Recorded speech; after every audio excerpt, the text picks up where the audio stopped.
Hello there, and welcome back to The Disconnected. I'm here with only the third Ryan that I've allowed to be on the channel. It's me, myself, Ryan Greyface from TerraVision, and now Ryan from the New World Pictures podcast. Thank you for being the third Ryan.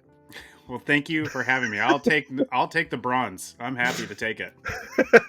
It's not an easy fight. There's a lot of Ryans out there. So many. And I think when your parents named you and they named me, they were thinking not a lot of Ryans. And it turned out there was like a zeitgeist thing that everybody was deciding that was a cool, new, unique name. So I'm going to use your episode here to increase the Disconnected lore. I chose the name Ryan and legally changed my name in 2012. Really? That was my middle name for years. Okay. I was actually born Chad, and I hate that goddamn name. Wow. And when I was in, I think it was 4th grade, there was 3 Chads in my class, and I hated being Chad V all the time. And I was like, you know what? There's not a single Ryan in this school. I'm Ryan now. And so from 4th grade, I was Ryan forever. But then of course I turned like 20, and every goddamn person in the world is named Ryan all of a sudden. You gotta go back in. What other name can you? I'm just going by my last name now. I'm gonna be like Prince, right. Single name only. That's my name. That's good. Make your signature a lot easier. All right, so now that we've got the fun thing out of the way, New World Pictures podcast. I'm going to start this off by saying, if you are not subscribed, you're fucking up right now. This is like one of the most entertaining podcasts that you can go into out there. We're going to have you to define a lot of things. We're going to talk about New World. We're going to talk about your love for some of these. But the biggest thing is that many of these are genuinely great movies. Many of these are genuinely awful movies. But the funnest thing is hearing 3 people with incredible chemistry covering most of these movies, interspersed with interviews and clips and impressions and everything under the sun. It is a wonderful show. Oh, bad accents for sure. Basically in every episode. Yeah. Yeah. This our most recent episode has us all doing English accents because we talk about Hellraiser 2, and mine is easily the worst. And I actually think I can do a decent one, but I don't do it on the podcast. So I was not going to insult, but yeah, yours is by far the worst. It is 100%. There's no denying it. It's terrible. So New World Pictures is it was a production company, and you can see the logo here. You've probably seen it in many different places. Can you tell us there you go. What is New World Pictures? What is the company? New World Pictures was started by Roger Corman in 1970. He was tired of working with AIP and making all those Poe movies and said, you know what? Basically, he was like, you know what? When they distribute the movie, they make all this money. I kind of want that money. So he decided to go into distribution by himself. He was still finishing out his directorial career. He was still working on Von Richthofen and Brown when they were working on their first couple movies, which were a biker movie, Angels Die Hard, and Stephanie Rothman's Student Nurses. Those were the first movies in 1970. And he sold the company in the early 80s to a bunch of lawyers. And that became the VHS era that maybe more people are familiar with, where you got like your Children of the Corns and your Angel and your Hellraisers. And then at the end of the 80s, basically by the time they put out Heathers, they are there was a stock, was it Black Monday, I believe, that happened in 1987. So the stock market just crashed. Yep. They had gone public, so they were in a lot of trouble. And by 89, they basically sold the company off. But in the meantime, they had owned Marvel. So they owned a lot of those characters, not Spider-Man and Captain America, because those were owned by Canon. Of course. But they did not realize they didn't get those. But they had TV stuff going. And then into the 90s, it basically becomes all TV. And they basically do TV movies and TV shows up until they are bought out by Fox and Rupert Murdoch. And it becomes because they were a series of TV stations, and he bought them all up because he wanted the TV stations, and New World Pictures was no more. So basically our podcast covers from 1970 to the mid 90s. So there's a lot of stuff, and we find more and more stuff all the time. So yeah, New World has a lot going for it. And if you have never like given even a quick Google to see what is under the New World Pictures line, there are tons of titles that you will recognize from boutique physical media releases, from Hmm. watching on TV in 1991, from things that you have been making fun of silently for 34 years. It is there's a lot out there. So Yes. what is the first thing that got you into New World? I think we were in a new world already. In fact, my brother, who's my co-host, and he built a site when we were going to do just a bunch of like just a website dedicated to New World Pictures in the '90s. So this is way back when. This is like this is in the early days of the internet. So Right. so yeah, we were working on reviews and doing that stuff, and we were real into it. My college roommate, who's been on the show a bunch as well, was also obsessed with New World, and so we would go around to different record stores, video stores, and we would find any VHS with the New World logo, and we bought tons of just junky movies and would watch New World. So it was sort of an obsession that started in college, really, and has just kind of lasted. And when we were talking about doing a podcast back in like 2019, we were like, well, let's just do New World, because that Yeah. would sort of narrow the focus. But as soon as we started, I started realizing like, but people I think should have context, because the one thing you can say about even the most popular titles, even like Death Race 2000 or something like that, you kind of want to know what the hell happened. Yep. So I started, that's when I started getting tons of books. I got tons of books on Corman and New World, and I mean, I just started, researching, and I'm getting better and better at doing that, and I'm just trying to. So we're trying to entertain. We're also trying to inform. Um, so as much, because if you're going to watch a movie like Hellgate, which is a recent movie we talked about, and was like a New World video movie, we try to find everything we can about it, because Right. if you watch that movie, you're going, what the hell did I just watch? I need to know. It's why I love physical media. It's exactly for those reasons. When you watch something on a boutique label and you're like, what did I just watch? You're like, let's go to the special features, because I need some context here. So that's what we try to like fill it in. So we're talking about New World stuff, and we're sort of like filling in all the different New World Right. information that we have, and sort of like telling you like where it like fit in their release schedule, just so you get like an idea of the company. And then we're trying to give you as much information as we can about the movie that we can discover, so that you have some information about that. And we try to like have a good time while we chat about the movie. So because as you said, some of them are great, and some of them, as I used to say, some of these movies are great, and some of these, but all of these are New World. So, so you just gotta love them all.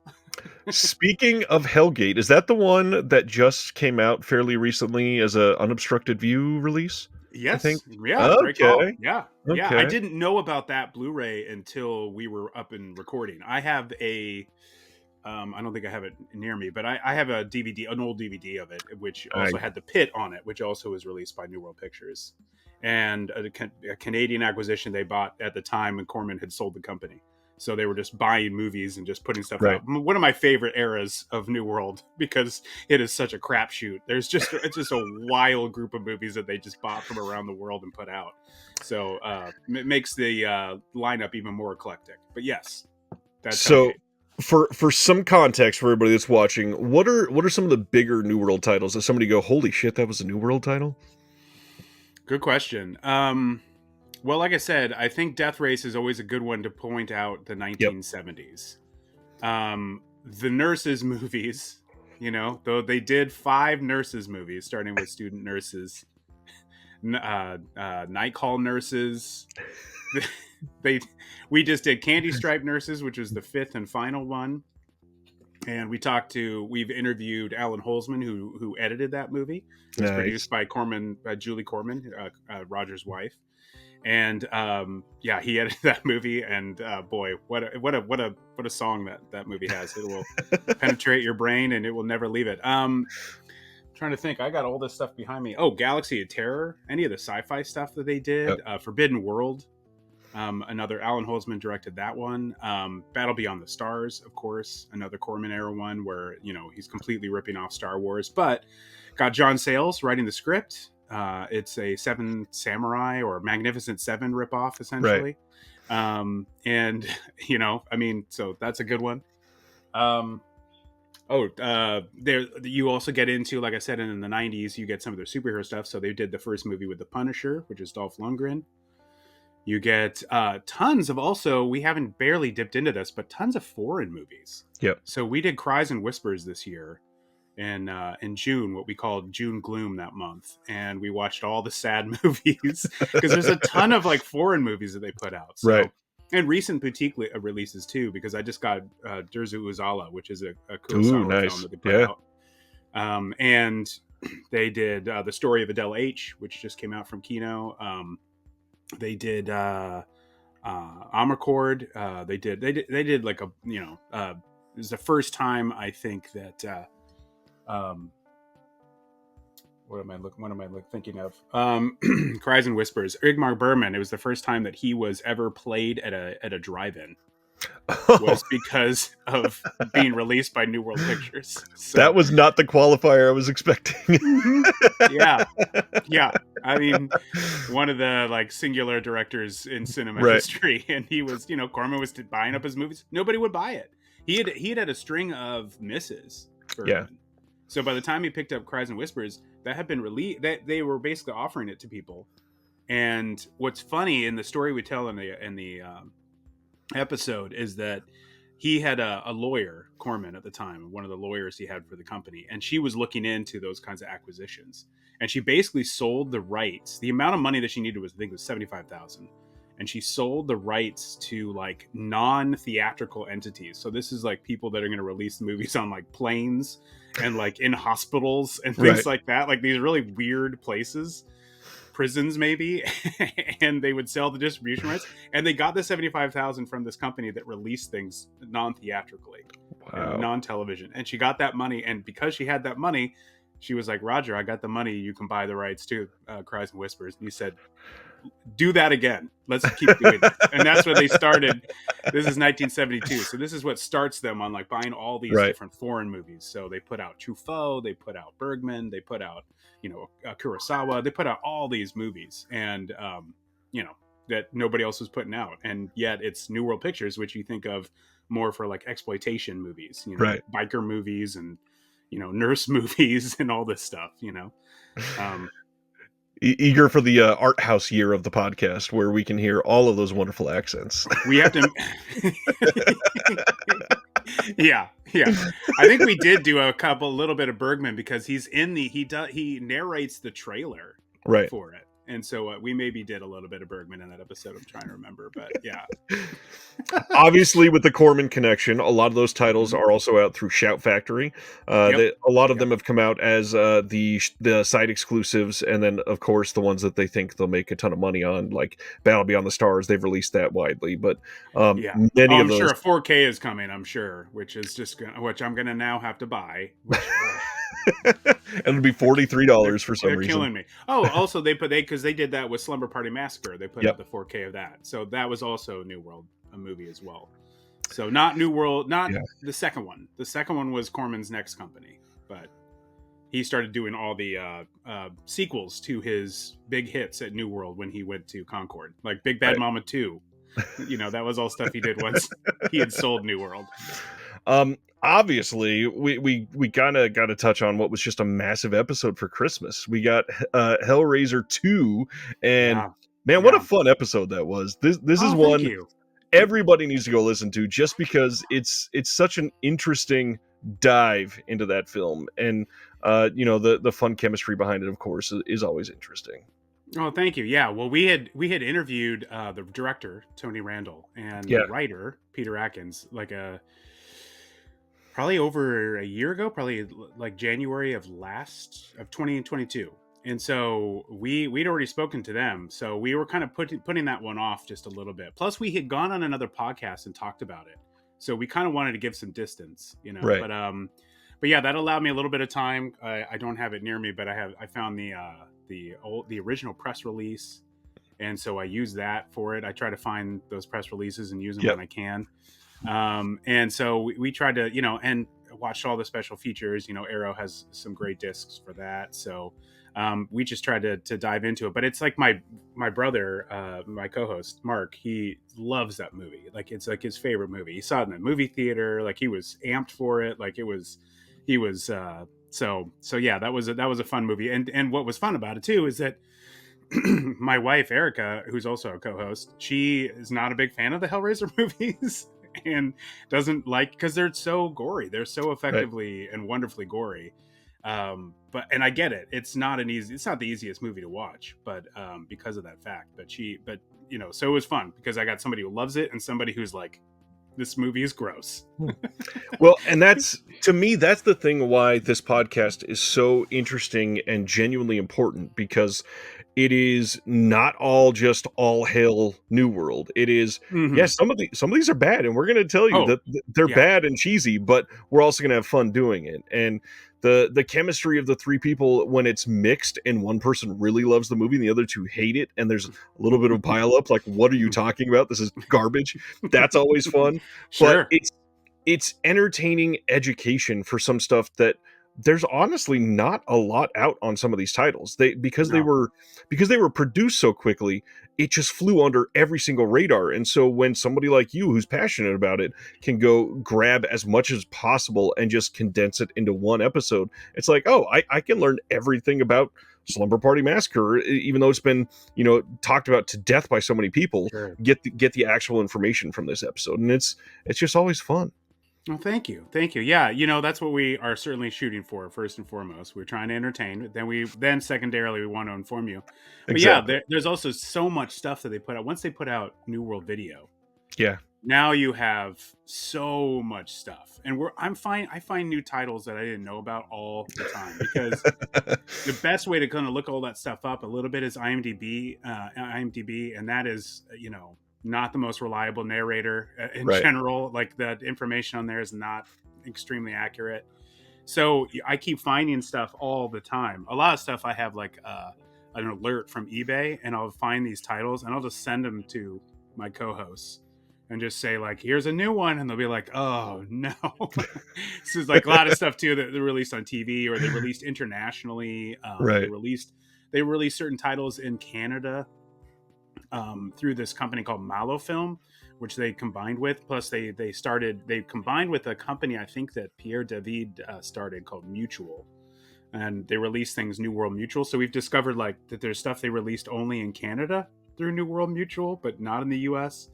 Weird. Tons of titles. So you have all this stuff that's sort of this big influx. But the video stuff, there's some stuff they just pick up that are, we talked about a couple of them in October, and I wanted to talk about some of the most obscure stuff we possibly could.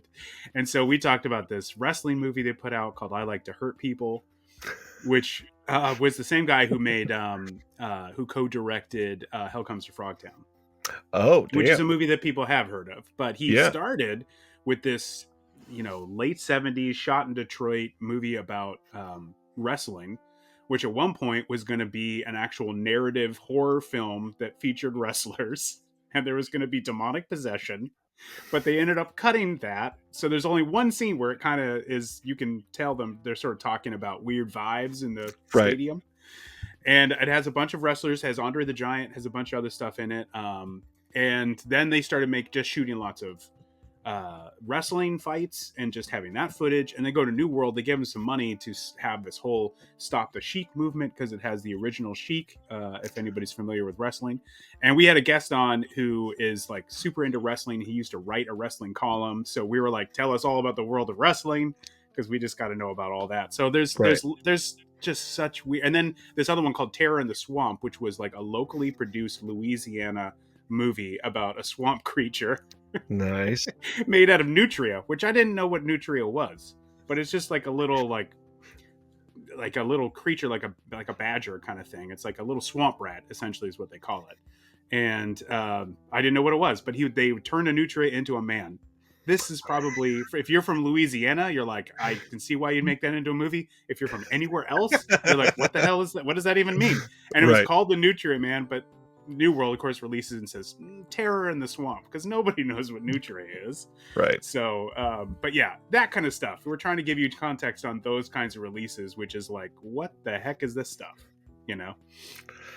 I'm eager for like a big glut of Louisiana focused movies coming out. I know TerraVision announced Gator Bait, and I believe somebody, it might be Shout Factory, is working on the Hatchet series, and obviously those are much newer. But I would love to see a bunch of those come out, because many of those have just been forgotten over the years. For sure. Well, the guy who directed Terror in the Swamp is a guy who actually worked on, I'm trying to remember the guy's name, who worked on the guy who directed Legend of Boggy Creek and 1 and 2. So he worked for him and worked on a bunch of his movies, including like The Town That Dreaded Sundown and all that stuff, that he'd worked on all those movies and worked with him. And then he sort of branched off and started trying to make movies in New Orleans. And Terror in the Swamp is one, and he did one other one, which is about some cops. I think it's called... it's, I can't remember the name, but it's all about like, you know, Louisiana cops, basically. Right. And it's an action movie made on like $0. I mean, these movies have no budget whatsoever. So, so very interesting stuff to pick up on that. I would be also interested to see more Louisiana set stuff. It's also super interesting with New World to dive into like the Kevin Bacon separation game, because there's so many just random webs of this movie was made on this set with this person, and because of the relationship with Corman, they also made this movie, and it just explodes from there. And you start thinking, well, some of these franchises are attached to New World, and then you start looking at, well, that creates this giant network. And with New World, I mean, it leads to other films down the line. So stuff from the 70s, because of those relationships, they got stuff coming out in like the early 90s that are just loosely connected because they were friends from the 70s and 80s. And I love stories like this, because it brings the shared resources, it brings like easier budgets, and we just get more like funny and fun films out of it because of that. Yeah, it's amazing, like the amount of course, you know, people talk about the Corman graduates and people that kind of came through his studio and through, you know, making movies with him, because he would just give people opportunities. But I don't think that particularly even ended in like in the 80s when the new owners came in. Like lots of people got, you know, opportunities. I mean, look at Steve Miner probably being like the biggest director that they have come through in the 80s. And that was after Friday the 13th. And he'd worked on a couple of those movies and directed the second and third. And then he comes through and does House is the first one he does for New World. And he does Soul Man, which is a huge hit at the time. Of course. Hit, you know, not a movie we've talked about yet. We're sort of dreading that day, but we will. We'll get to it. And you know, he also directed them for TV, because they had The Wonder Years was a New World show. So he directed the pilot and 7 or 8 episodes of that show. So he did a bunch of stuff, and I think one other movie as well. I think he did Under the Boardwalk. I could be wrong on that. Jeez. We probably already discussed it. Doesn't matter. But he did several movies. So there's lots of like. So to your point, there's lots of other like people that have done, you know, various movies and would go on to do different stuff. We talked about, just as a nearly New World, that's sort of a series that we do where we talk about movies that are like, where lots of them are movies that New World legitimately almost made. Like, for instance, I picked up the 4K of Mean Streets. That was a movie that Corman almost made because Martin Scorsese had made Boxcar Bertha for Corman and for, I think, Fox. I think they released it, or AIP. But he produced it, and so he went with him with the script. And Corman was like, "Yeah, I'll make this, but what if we make this a blaxploitation film instead of it setting it in New York?" And Scorsese was like, "No, I'm not going to do that." Corman almost made Alien. We talked about Alien earlier this year, because the original script that Dan O'Bannon wrote, they were walking around trying to get money and see if O'Bannon could direct it.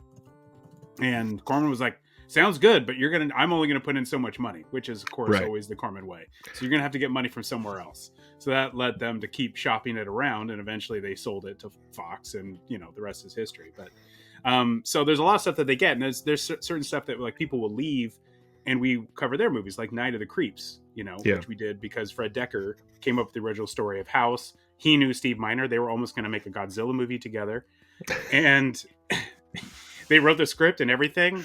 You can read about it. We talk about it on one of the episodes. I think probably House.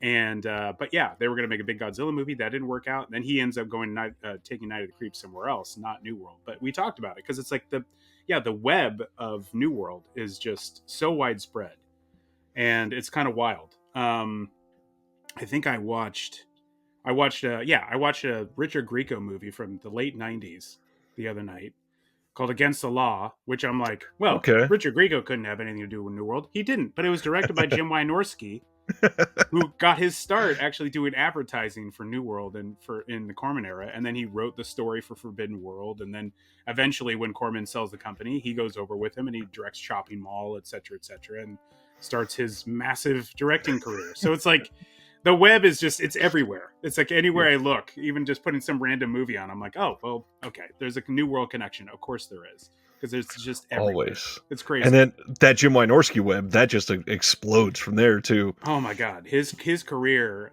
I was like, well, he does Big Bad Mama too, that I mentioned earlier. He did, Not of This Earth. He does like all these. His filmography is just immense, just huge. David DeCoteau, who has made a million movies. He started as a PA, I think, on probably on Galaxy of Terror, I think. And so, I think he gave them the name of the ship, and that was like the working title before they came up with Galaxy of Terror. They came up with lots of terrible titles because they would take them to Burbank high schools and test them out and be like, what movie would you want to see? Like they did that for this movie called Sorceress, which was directed by Jack Hill, but he took his name off of it. And there's no sorceress in the movie. It's not there. It's about a couple twin barbarian women. And it's called Sorceress because that's what the kids at the high school thought would be a better title. So Burbank. It's amazing stuff. One thing you mentioned that I kind of really want to encourage people, because we've not talked about this on the channel very much at all, but it's not really lost media, but the never made media side of things is expansive. So there are ways on the internet that you can track down unproduced scripts. You can track down scripts that were produced and literally never released. You can find things that have been even like tested in front of audiences and they just said, let's scrap the entire thing. You can track down a big one like La La Land Records just released the original Hook soundtrack that Horner did when it was supposed to be a musical. Wow. And so there's fully made songs that were supposed to advance the plot that never came out until in the last year. Like, that's amazing. Yeah. No, I wish we could do something like I found this, which is like a poster for a movie called Vengeance Land, which was going to be directed by Tony Randall, who directed Hellbound, Hellraiser 2.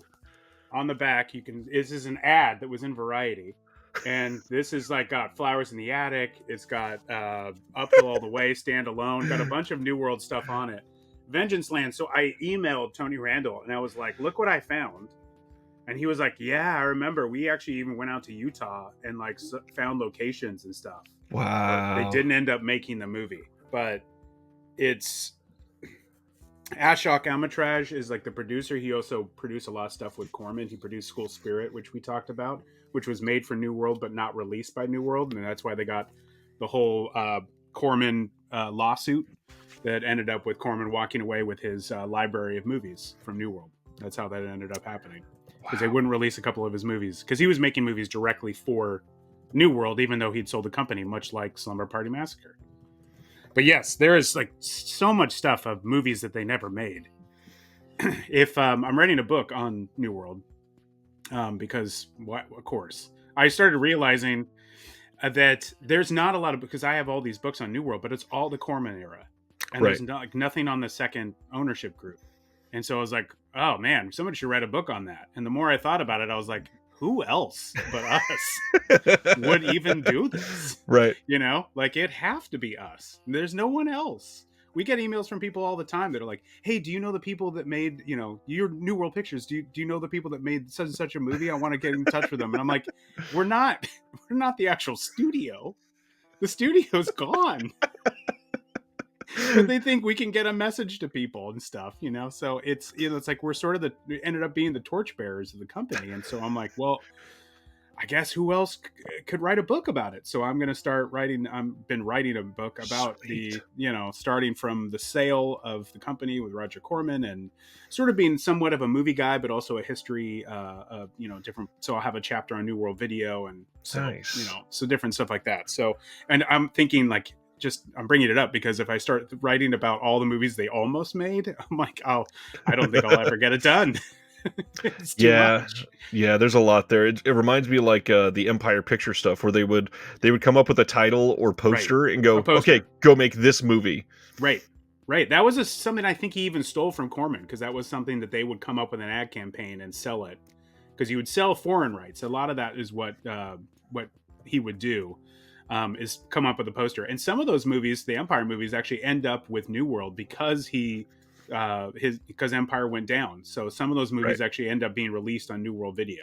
So we've got some of the Empire movies we already talked about. We talked about Prison, which is the Rennie Harlan directed movie with Viggo Mortensen. That was a big production for Empire. That was supposed to set them on the map, and instead the company went down. He had to sell everything off. He'd overextended himself with Credit Lyonnais. I've read all his books too. I've read all the stuff about Empire. I just got Charles Band's. I got his biography right here. So Nice. this is what I spent my life doing. Time well spent, everybody. Don't worry. Yeah. Research. Research. No, you have to do all that stuff. It makes it sound more official. Well, yeah, it's I find books all the time, and I'm like, well, I got to get this. I got to get that. I mean, I'm just trying to like, grab stuff from all. For their Bergman episode, I grabbed one of his books, which is all about that he wrote, which is all about his movies. So it's called Images. So I picked up his book so I could read portions of that while we talked about the movie, because I'm just trying to get all the context I can for these movies. So it helps a lot. And thank you. The podcast, like in many times, it feels like it could genuinely be a special feature on a disc. And I hope people start to take some of these seriously like that, because it's that type of thing that just doing that work. And now that I'm somebody that's kind of doing some of these features, it takes I was about to say. It takes so much. Keep us in mind, Ryan. You're on the list, damn it. Thank you. It takes so much research to track down things that are like they've literally never been spoken about. And it's crazy for people to think about that in the world of the internet, because literally everyone has an opinion. But when it came out in 1982, we don't just have thousands of people talking about films. That's right. There's not as much stuff. It's all like in old magazines, which again, I have tons of old magazines, tons of old Fangorias and various sci-fi magazines. I found a big interview for a movie called Android that New World produced, and they ended up putting out, at least in terms of like, I think they only tested the movie, and eventually the filmmakers bought it back and then released it themselves in their own company. They end up making one more movie, and then they kind of fall apart. I had to buy like an old magazine which had an interview with the director, just to be like, look, this is the information. There's no other, there's no website filled with all this old stuff. Like, it's so hard to find. You have to often track down physical, old copies of magazines and stuff. We've had the guy who did the Canon Film Guide, Austin Trunick. We had him on for an episode when we did an episode on Captain America, a nearly New World, because of course they didn't have the rights. And he does the same thing. So he'll point stuff out to me too. Like, he tracks down all these old Hollywood Reporters and varieties, because like even you can go and look up some of the digitized versions of that, but it's not as easy as you'd think. So having the physical copies of all that stuff is huge. So yeah, you have to do a lot of digging, and I've gotten better over the years at how to dig stuff up and how to find stuff, because if you're just going to use Google, it's not enough, and there's not enough there. You can't just sit there and look at Wikipedia. Like I said, IMDb is an unreliable narrator. You can't just go to them and look at their trivia, because some of that stuff is hard to substantiate. If I ever mention it, I will mention this is IMDb, so take it with a grain of salt. Right. You never know. I don't know how this information got out there, but it is tough, because the 80s and certainly the 70s, there's not tons of information on these Right. movies, and so you really have to seek it out. But we will hopefully have an announcement to make in terms of being on some sort of physical media next year, but nothing we can talk about yet. But hopefully we'll it will be just the beginning. So because certainly we Sweet. are huge fans of physical media, me and my brother. So that's been like the goal, if we could get to do that, and we'll start to actually do some of our own commentaries. We're going to start doing next year. Nice. Yeah, Very we've been nice. just trying to work out how exactly we're going to do it, how we'd record it, and we're going to bring on some of the people that either wrote or directed some of these movies too. So we'll be doing that. I know. I'm not sure when exactly this would happen, but I know we've talked about doing one for Grunt, the wrestling movie, which is an Allen Nice. Kolsman Nice. movie. And so we've talked about doing that. So there's a couple other big titles that we've talked about. So hopefully we'll get to those next year, because that's something that we've really been wanting to do for a while. Is start, because it's as you could sit around and wait, like, man, won't somebody just ask me to do a commentary? You just got to go out and start making them, because you can't sit around and wait. You got to start making Right. the stuff happen. So as you well know, and as you have done successfully. Yeah, I would agree with you. And if anybody is out there trying to get into this, one thing that I will say, which doesn't really get talked about enough because of the incredible resource that it is, archive.org has a lot of the things that the two of us are Mm-hmm. talking about right now. So Mm-hmm. Mm-hmm. when Ryan's saying magazines, it for a lot of these films, it's not just like capital M magazines, it's actual zines that came out from somebody's freaking garage in 1983. And Mm-hmm. many of those are archived on archive.org. And the hard part is, like he's saying, you can't just search for Mm-hmm. you can't just search Corman and have everything pop up, because they didn't Nope. do character recognition on everything. You have to Yeah. know what issue was it in, what was the name of it, if I can track that down, and then really dive in. But getting that information is very difficult too. Yeah, the search on archive.org the metadata is not enormous on those Nope. things, so it's really hard to find. You can't just like put any title up there and find exactly what you're looking for. You have to be willing to dig, and that takes time. That's what we try to do. We try to put in the work, and then we have a good time, and then we just try to have fun. But we try to put in the work in advance, and then try to have a good time with it. And that's hopefully what separates us from other people, is just wanting to put in that work. Yeah, that work is a big separator for many people. It is. Look, sometimes I listen to lots of podcasts. Sometimes I'd love to just come in and just chat about a movie. I guest on podcasts all the time. It's a blast. It's so fun. But like, I do my homework, I want to be prepared. Like, that's just how I'm built, and that's how we do our podcasts. We have to come in ready, so Exactly. the only one who could maybe afford to not come in totally prepared is my wife, because she's one of the funniest people on the planet. So she can come in and just have a great time. But even she is looking stuff up and knowing like where the actors are and all that. I mean, we come in prepared. You got to come in prepared. I agree. You brought up physical media. It's probably time to get into it. You have a mountain of it behind you, just like Too me. much. Yeah, too much. Why physical media is the obvious question, and then other than New World, is there anything you focus on? I'm starting with the last question first. Everything, which is I've read like several people be like, look, you can't buy it all. I listen to lots of like physical media podcasts, and they're like, you can't buy it all, and I'm like, you can't, because I'm sitting here and I'm like, wait, what a novel concept, because I'm trying to get all of it. I guess that's true. I don't need to get everything. I can be selective sometimes, because I'm like, oh, they're putting out this, well, I got to get that. Right. So, but physical media is something that I have just always grown up with. My brother and I are with our parents. They would take us to the movies. Like, every Sunday we go see the movie. Like a matinee. So that was probably our church. Basically, was going to see movies every weekend.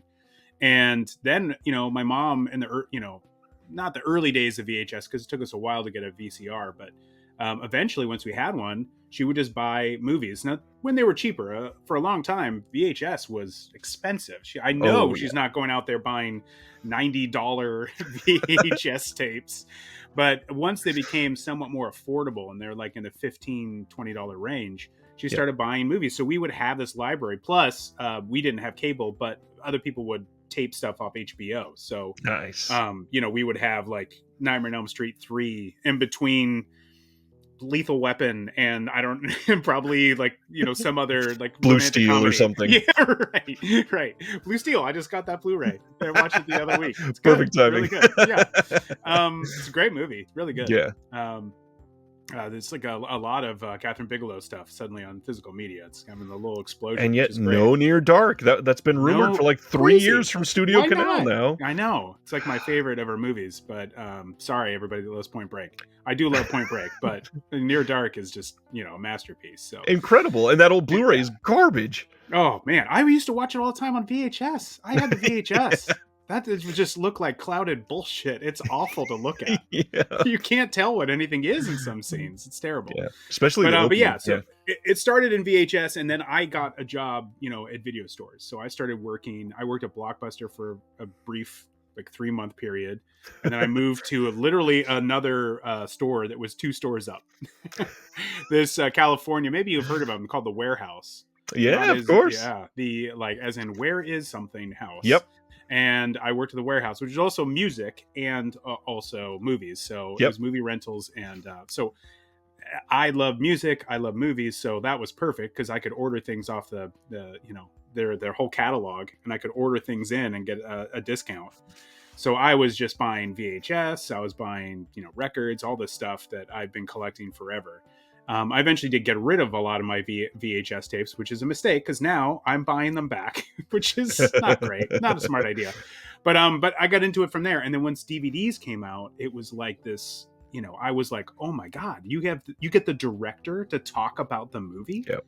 Like that blew my mind. And then all of a sudden I was buying every DVD that was out there because I was like, oh, I've got to get Blade Runner. I want to hear all about, you know, I got to get all the inside scoop. So I was into all of that stuff. I was into like getting movie magazines. I subscribed to Film Threat back in the day. I was getting all the, I was just, you know, all this stuff, eating all this stuff, loving it. So it sort of started way back when. And then even before like lockdown and the pandemic and everything, I was kind of going a little hog wild, certainly for all the stuff for the podcast, but like even beyond that.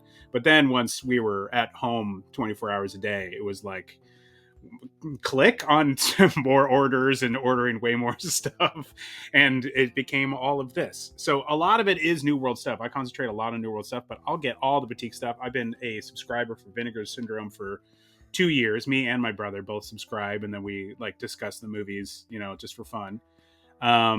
But it's a lot to keep up with. Now all the partner labels, I get tons of the partner label stuff. I've got tons of Deaf Crocodile stuff here. I got all the Fun City stuff. Like, nice. I now just order direct from Fun City. I'll get anything that they put out. They've got my buy-in because I haven't loved everything, but like they put out great stuff. So I kind of look at everything. Severin, all the companies, all of them, all the sales. I'm all over all of it. I'm ordering for Hamilton book way too much, trying to fill in any gaps. I love Hamilton. It's So now it's my wife has said to me, like, we don't need to own all of it. We don't really need to own all of it. But and she calls our bedroom Ryebuster. So because and so when we're gonna watch a movie and pick a movie, she goes, let's watch a staff pick tonight. So she goes through and picks something out, and it's a staff pick because it's like a mini video store. And my kids are like, why? Because it's all to them. It's all streaming. They don't quite get that it's there. In fact, just last night, we watched. I got the steelbook of Meg 2, The Trench. While we were at highbrow cinema, got it. I mean, yes, yeah. So anyone who is questioning my taste, let that be a lesson to you. We watched it for a second time because we actually went and saw it in the theater in 4DX as a family. So I'm raising them right, everybody. And it was a late showing because it was out of 4DX. We had to go to like a 10 o'clock showing. We're like, kids, get ready. Get ready. We're gonna have our brains rattled by this movie. But we watched it last night, and it's on streaming now. It's on Netflix. But I was like, I got the 4K here. We gotta watch it in that. So my daughter comes back from a. It was me and my son. So our daughter comes back from a party, and she's like, "Are you watching this on Netflix?" And he turns and says, no, we're watching this on 4X or 4K, excuse me, 4K, baby. So he's like, I'm like, that's right, son. So yes, yeah, so great, you know, it's a ride. It's a ride to have all these movies, you know. I love that. I do the exact same thing. I try to get them to browse this like a video store, but then half my stuff is too adult because mine are still too young. Mm-hmm. I'm eager for mine to be your kids' ages soon, but time will tell. Yeah, they have their own little. I just got a little storage cabinet just to have like their movies because I'm not Yeah. mixing it in with Same. ours yet. That's not. We're not quite there yet, you know. There's a Marvel row, so they can go to that. But I don't know if your kids are like this, but I know mine are, which was not the case for me growing up. But like, it's a cabinet, and I'm nervous about because it has doors, and like if you put stuff behind things, kids are just like, it's gone. Yep. It's like the object permanence hasn't stuck yet. Yep. They're just like, well, that's gone. You put something in their closet, they're like, I don't know, do I have that anymore? It's gone. You have to keep the doors open so they can see it and be like, oh, I know I have that. It's there. I can see it. It's in my line of sight. Constantly fight with our kids not being able to find something. My oldest will stand in the middle of the room and go, hey, have you seen it? And I'm like, you didn't look for it. He goes, yeah, right. I just did. Move anything. That's what we ask all the time. Have you even looked? And they're like, yeah. And I'm like, you haven't. I know you haven't. You looked around this room. You looked at maybe another room, and you're like, I don't know. Doesn't exist. Anyone exist. Know where my towel is? You know, things like that. We're like, you know, like I don't have any underwear. Do you know where my underwear? Like you have a dresser. Would you look? Go look. I mean, that was, you know, me growing up. I had if I played anything, I had to take it out of the closet and play with it, and then it all had to go back in the closet. So I'm used to opening those doors. They are just like, same. Nah. And you know what? Why even bother go in there? There's like we can watch something on the TV. We can screen something. There's YouTube, and we really limit them on the screen time. And yet still, it's like it's just the generation. You know, that's what they're into. So if I can impart some part of physical media, they both have record players. So I have that. So they have their own records. Nice. Which is something. And I do get them, you know, Blu-rays and stuff for birthdays, certain big titles. Yeah. You know, I got them each one for Christmas. So I don't know if that's we'll see how, if that truly lands, you know, if they might be the one weird person behind physical media, but hey, I got to pass it along. It was instrumental to me as a kid. Same. Having a library where you could like pick out movies. And yeah, I watched the same movie like hundreds of times. I can't even tell you the amount of times I saw Escape from New York. I can't even tell. It's not, I don't think there's a number anymore. Yeah. So many times we watch this stuff. Which, by the way, we get to talk about Escape from New York quite a bit with people because they actually did a lot of the effects in Corman's studio. His Venice studio called the Lumberyard. Called that because it was literally a lumberyard. And he never took down the sign because he didn't want people to know it was a movie studio. So they would still have people come in and ask for trying to buy lumber. And they're making movies. And they did a lot of they outsourced. Jim Cameron actually talked to John Carpenter and outsourced the staff because that's where he was working, starting with Battle Beyond the Stars. So talk about the tendrils that go from the studio. Jim Cameron, a big part of it. Interesting. Yeah, I mean, he made the Terminator with a guy who was an editor, who eventually directs the Punisher and Dead Heat for New World. But he brought the editor. Galen Hurd started as a producer at New World. They met at New World when he was, you know, working on Galaxy of Terror and Battle Beyond the Stars, and he eventually takes over art direction. He takes the guys, the Skotak brothers, who worked on all the effects there. He brings them to Aliens and, you know, Terminator, and he goes to Orion, who co-produced Battle Beyond the Stars with New World Pictures. So, like, all this stuff is just, you know, the interconnectivity is vast. So yeah. Well, to interconnect the two big things we've talked about, what are your major New World wishes for physical media? I know you got to have a couple that you're like, oh god, the moment this comes out, I'm all over that. And obviously you're going to get everything, but the big ones. There's a lot. Well, certainly more stuff. The stuff with the 70s stuff is frustrating for all the stuff we've talked about in terms of like finding information about it, and that's they get releases through Shout Factory. So on the Discord, on your Discord, when I see people complain about Shout Factory, I'm like, I get it, but I have to purchase things from them all the time because they release 1,500 Yep. copies of Cockfighter, and so which we've talked about on the show. And so that didn't have a physical release forever. So Right. like you have to respect that, but they're bare bones all the time. Yeah. I buy them though because it's good to have like a good copy of them, and I want to have a copy of them for the future, whatever. And if I'm gonna talk about it on another podcast or something, I always want to have the movies around. Of course. But like I have to buy those. I would love them to have any kind of special features. I would love for them to reach out to us. We're doing a podcast about it. My lord, we would love to do something for Shout Factory. We come very cheap. And we will actually fill in some of these gaps because there's just not a lot of stuff on them. So that's the thing that kind of drives me nuts. But for a movie, I think there's going to be a lot of 4Ks of some of the stuff. I think so too. Some of the bigger titles I think are going to start getting 4Ks. I don't know if through Shout Factory, but I know that I feel like the stuff is going to get a 4K. I'm almost certain of that one. That's one we haven't discussed yet. But I'm looking forward to it. I just bought a book about Larry Cohen and been reading all up about him. He did a few movies through different eras on New World Pictures. God Told Me to, Bone, The Stuff. So, I mean, and I bought so many that I haven't even watched. Guaranteed they're going to start getting 4Ks. I mean, that's how it works. It's as so soon as depressing. I track, as soon we did, it's a movie they released on video. We did Zombie Nightmare, which is a terrific movie and so much fun. Not a great movie, everyone, but a fun movie and certainly worth watching. And I tracked down like a foreign, Blu-ray and ordered it from German. It's German.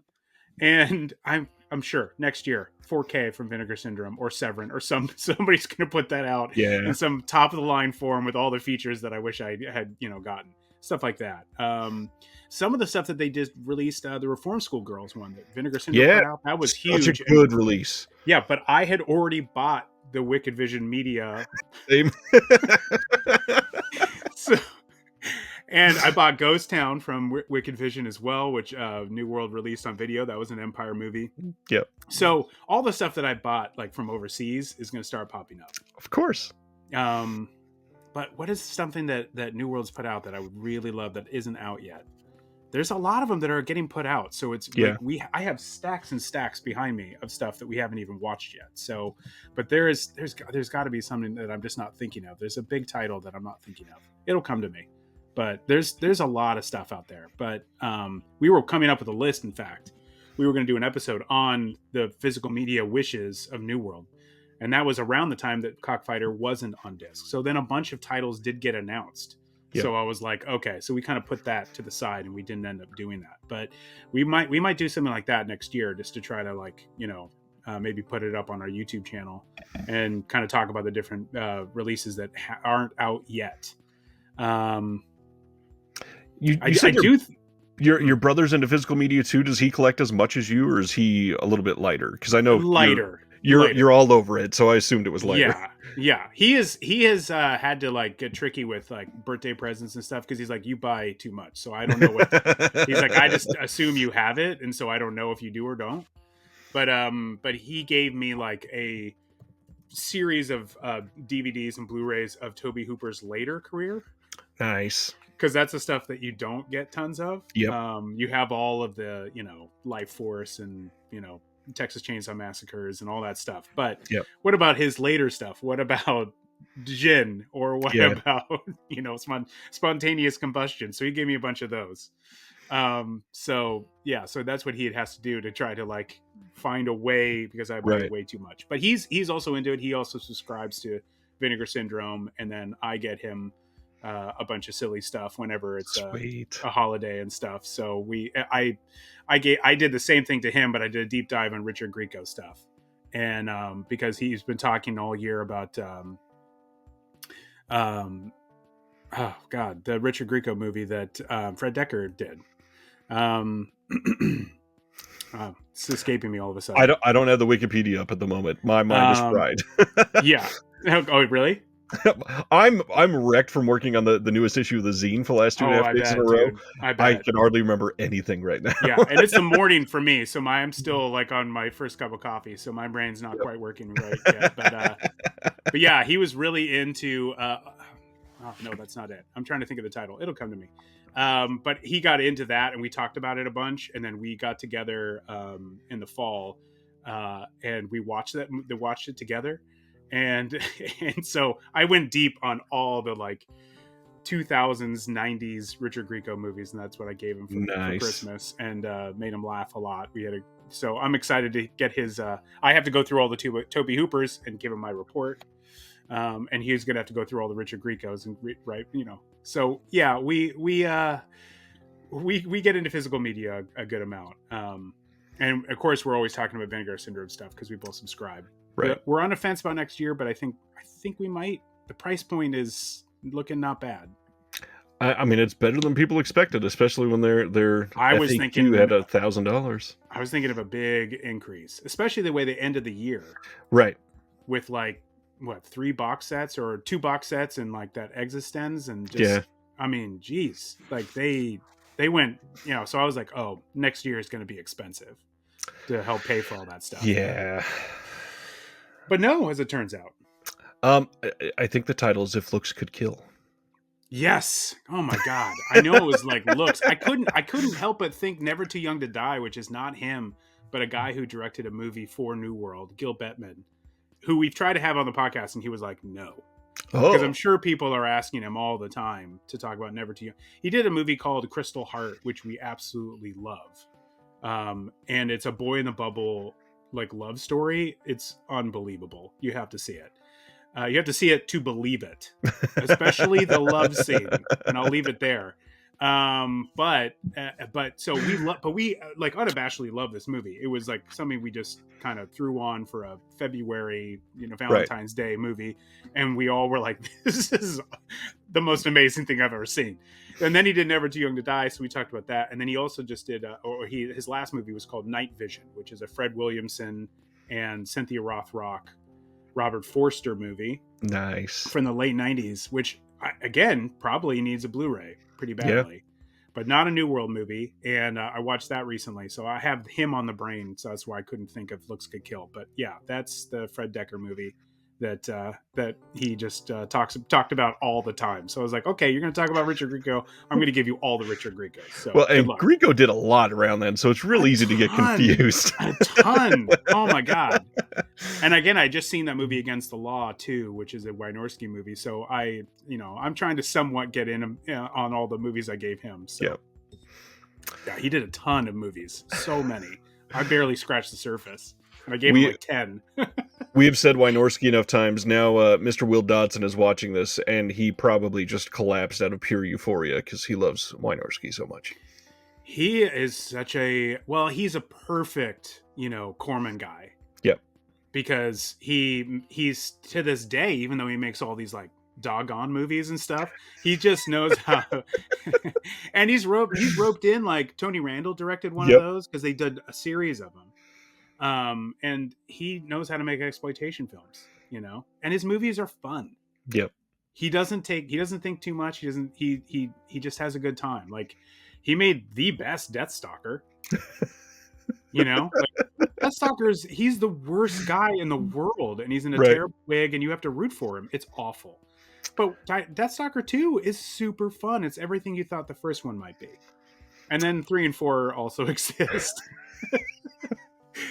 I watched them all. I watched them all for a Deathstalker episode, but the second one is a blast. So. And this is another one that's stuck on a Shout Factory exclusive Blu-ray that's a double feature, but you can't find them anymore because I think back then it was only limited to 1,000, and they were cheaper then, so a lot of people bought them up fairly quickly, and now they're long gone, and they'll probably never re-release them on Blu. That's the problem with the Shout Factory stuff too. They keep the releases like 1,000, 1,500 that I have to buy them. I can't wait for a sale because Shout Factory sells out, and they're Yep. like they're a big label, and people buy stuff, so you kind of can't wait on it. I have a DVD of it, I think, yes, of the Sword and Sorcery collection from Roger Corman. Nice. So that has like Deathstalker 2 and Barbarian Queen and Warrior and the Sorceress, which was made for New World at the very tail end of after Corman had sold. So that's how I have it. But yeah, to get the Blu-ray, like this is tons of like the DVDs of the Roger Corman stuff. This is all like Shout Factory's Corman era stuff. Which they did a ton of those DVDs. A ton, and some of those DVDs are still around, and that's what you may have to buy if you want to get some of these things, if you want to get some of the commentaries and all that stuff. But which they do have. Some of them don't, but some of them do.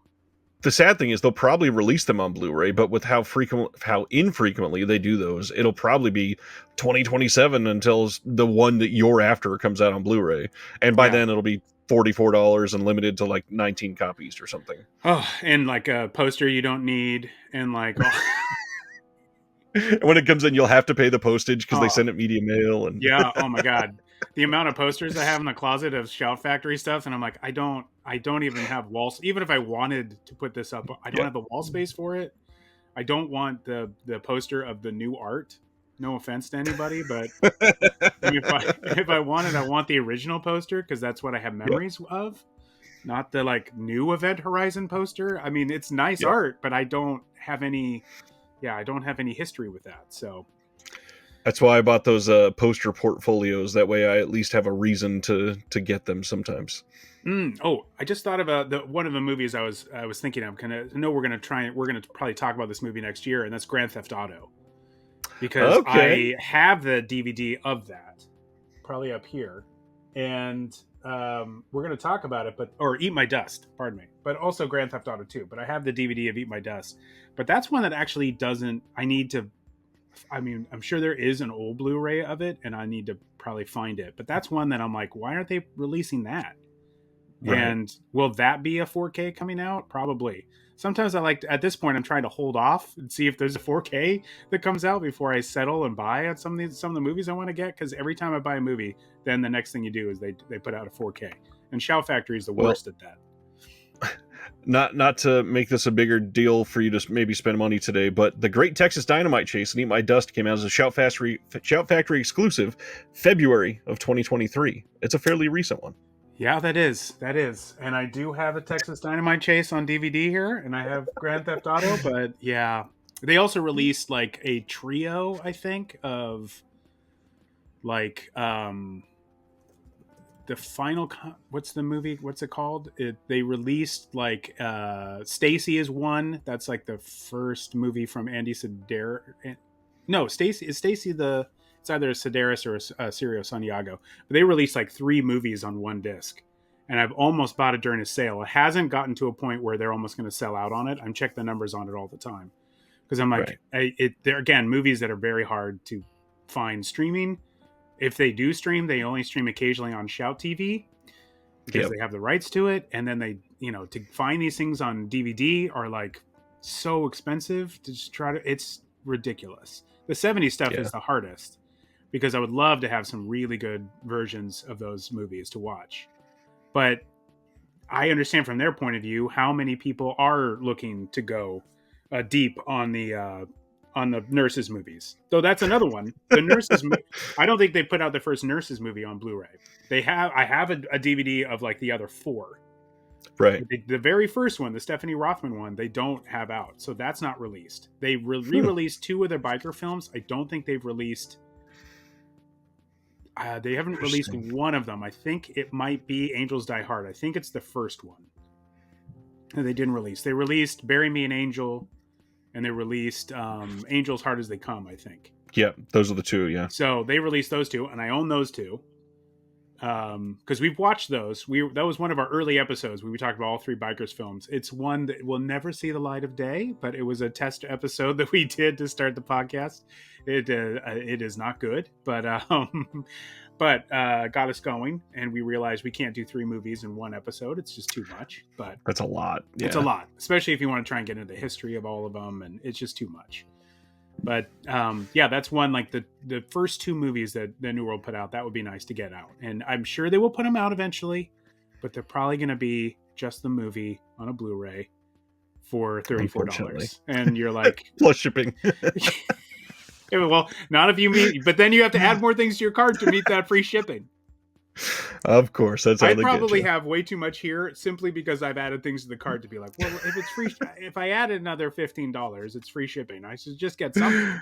Otherwise, Yeah. I look at it like that shipping cost is another movie. So why not?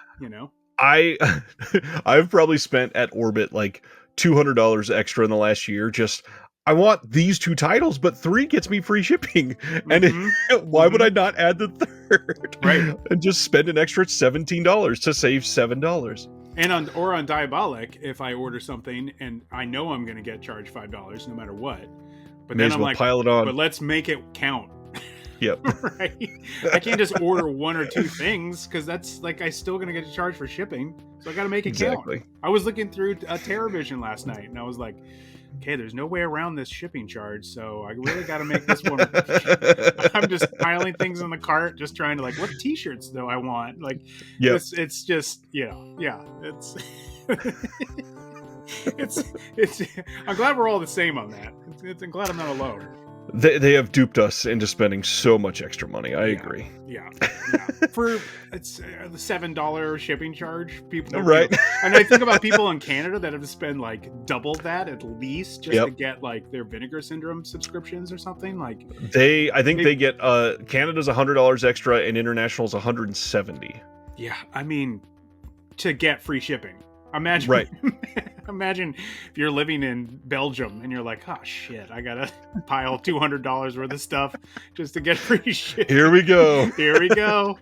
But yeah, like I'm sure they're like, whoa, you're complaining about a $7 charge, my lord. Yep. And it does cost money. It costs money to ship. It's postage is not cheap anymore.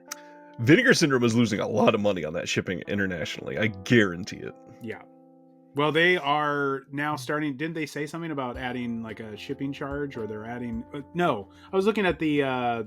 You could have a shipping option for the subscription. That's what I was looking at. But yeah. That's another reason also to get the subscription. It's like I'm trying to think like, do I want to do it another year? But it's like you get free shipping, forever. You get like basically you get the Black Friday sale all year long for any of the other titles that you want to get, and you get those prices, and you get it for free shipping because you're a subscriber. It's like, damn it, they really, they kind of, those are all the things that I'm always thinking about whenever I buy stuff. So they know what they're doing.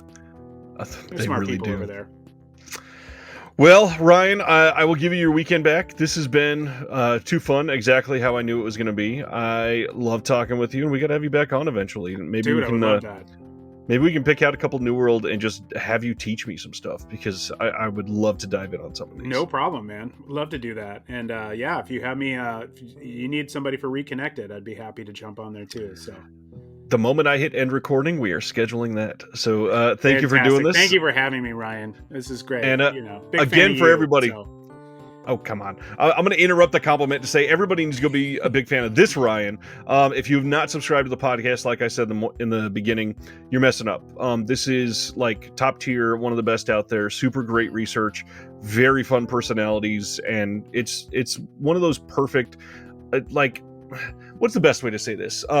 I think I mentioned this once before, but I had somebody define in the last year that if we use like paintings to decorate our space, things like media is the way that we can decorate our time. And the best thing I can say about this podcast is my time is greatly decorated when I'm listening to you. Thanks, man. Yeah, that's what we're hoping for. We really want to make sure that's when I talked to you about our editing off mic, like we work to make sure these episodes are packed full of fun, information. We want it to be worth your time. If you are taking the time out to listen to us, even in 1.5 speed, we still want to make this worth your time. We want to make it worth it for you to listen. And we don't take it lightly that people do listen to us. We don't take it lightly. Like there's millions of podcasts out there. Yep. So many to choose from. Literally millions. Literally. And if you're listening to us, like that means the world to us. And we didn't think we'd start this podcast about New World Pictures and to have as many people follow us as they do. We're so thrilled for everybody to take this ride with us, because it's like we probably would keep doing it even if we didn't have people listen, but people are listening, and it's awesome. So, but we don't take that for granted, and we don't take that lightly. So we don't want to like just throw out anything. We want to make sure we curate and edit and put out the best material we can for people. So if that's working, then that's awesome to hear. That's a huge boost for us. Job well done, and everybody Thank you, go give your time to them, because it is well deserved. And we'll see you on the next one. Thank you. Thanks, Chad. Appreciate it. God damn it. Thank you for watching The Disconnected. On the way out, make sure that you are subscribed to the channel, that you've liked the video, and that you've copied the link to be able to share it with someone else that may appreciate this.